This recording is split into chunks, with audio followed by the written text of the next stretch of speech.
Good morning. Oh, yes, good morning. It can get louder, come on. Good morning. Thank you very much.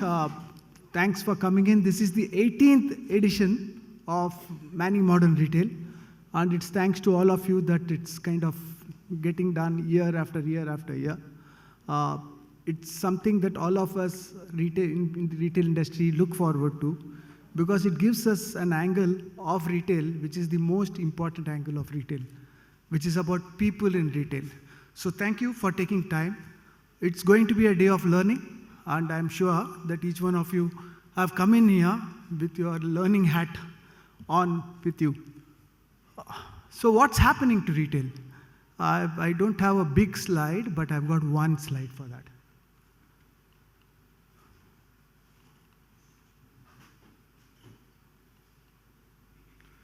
So all of us do know what's happening to consumers. If you agree, you can clap, okay? I'm also going to make it a time when every time somebody on the stage tells you something that you're learning something from before you go from here, do make it a point to clap, because people who are there on that side would sometimes get bored if you've not got your thinking hat on. And the minute you start thinking that I'm going to learn something and I've learned something, I clap, it becomes easy. So through the day, even when I'm as part of the audience, I want to make sure that I learn a few things and clap for it. Okay?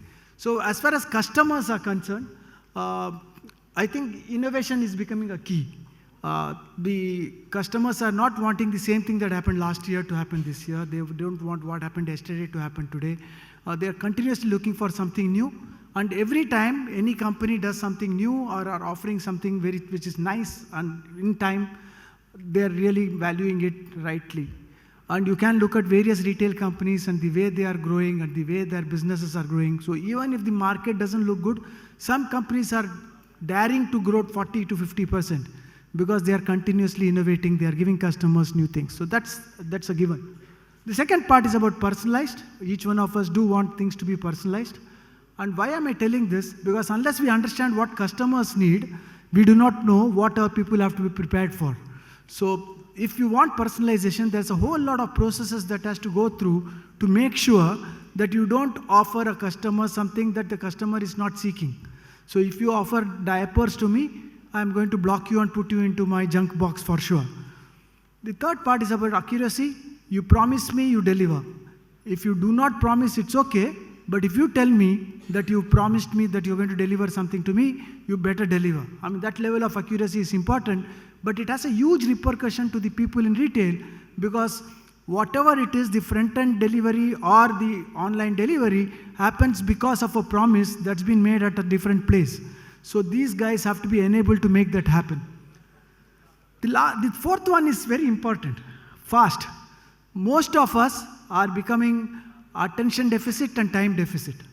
The fact is that as we sit here, there is a need to get onto our mobile phones. As we get onto a mobile phone, there is always a need to listen or see something on television. So there is this huge amount of lack of attention that happens to each one of us. So how do you ensure that in retail, you attract the attention of a customer and hold it for some time?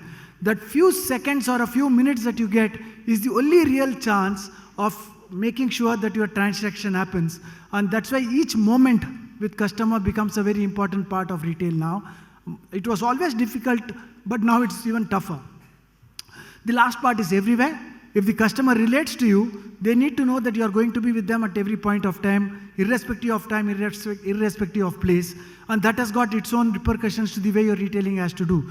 These concepts around omnichannel, etc., and various other things that's coming in to be able to collaborate with nth level of suppliers to arrange for things that you need is becoming very, very important. So if that is the case, I was thinking, what do we do as HR heads? And I am not a HR head. Of course, I have run retail businesses. But what would keep me up and thinking in the night?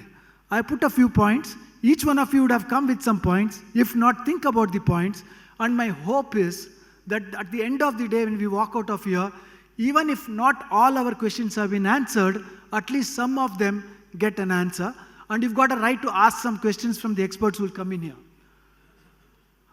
So one is, how do employees get enabled for continuous changes in customer preferences?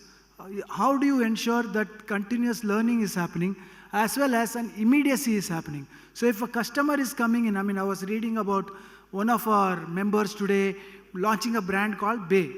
Now, I can tell you, I can own up that up to about 4 months before, I didn't even know what this concept called Bay was. How many of you knew what Bay was more than 4 months before? Raise your hands. One. How many more? That's all. Not enough youngsters in the room. I'm told it's been on for a long time now. But Call Me Bay, the movie that came in, but before that, there was just somebody referring to me and told me that it's something that's being used for people who want to feel that they are up in times, they are up with the times. It's about me, it's about lovingly yours, or whatever it is. It has various connotations to it. So the thought is, somebody in retail is already thought they're going to launch a brand called Bay. Now this is what is happening. Now when this happens, everybody in retail at the front end needs to know what it's all about. Otherwise we are into a different era altogether. Every day new products, every day new services, every day new acronyms, every day there are new terms getting raised. So how do we make them prepared? First question that I have for if I was running a retail business. How do companies attract employees with diverse capabilities and also make them work as a unit? I think diversity, workplace diversity is really spoken about quite a bit, but it's a tough ask from any HR head to be able to make sure that all of them come together to achieve the common objective that's set for them. And I think that's really a worrying thing when you really look at it. If you don't have people with diverse skills, we know that we're not going to last long. But when you have them from various diversity angles, how do you make them work together? Second question that I have. What can help employees serve towards the customer speed expectations? I did speak about it before. Speed is absolutely important and we need to make sure that it's available. Even I as a retailers association man, every time keep worrying, how do I create speed for things that we do? How do we ensure that we record things and it's posted immediately on social media? How do we make sure that people can enter faster than when they are currently entering? We are improving, not as much as I'd like to, and it always keeps me up and awake. So each one of you may need to think differently. Do employees in the front end of retail? Now this is for people who got offline retail businesses. The fact is that the entry-level person in offline retail many a times makes much lesser money than the person who is doing delivery from any of the fast commerce or any of the e-commerce companies. Is that right or no? So, and also they've got a chance of coming in when they want to, not working on the days they don't want to, because they've all become professional, they've all become self-employed individuals in many ways. So this is creating its own amount of push and pull in the market. How do you ensure that you attract the right amount of talent? And how do you ensure that you get the pay structure that's going to be commensurate is a worry. Are learning methods for employees easy and fast? As much as we talk about customers not having time and attention, employees are into the same boat. They don't want to listen to long lectures. They're getting bored. How do we make it fast? And how do we make it easy for them to learn so that they comprehend, move, take action, and go to the next one? That's becoming a question in my mind. And how do we build a culture of continuous learning from customers? Now this, I think, has been on for the last 10 years, since 1 decade. More than a decade ago, I would have confidently stood here and told that the people in retail teach new things to customers. It's not the case anymore. Customers teach us new things every day. They come and tell us what's happening. They come and tell us who is launching what. They come and ask us questions that we've not even heard of before.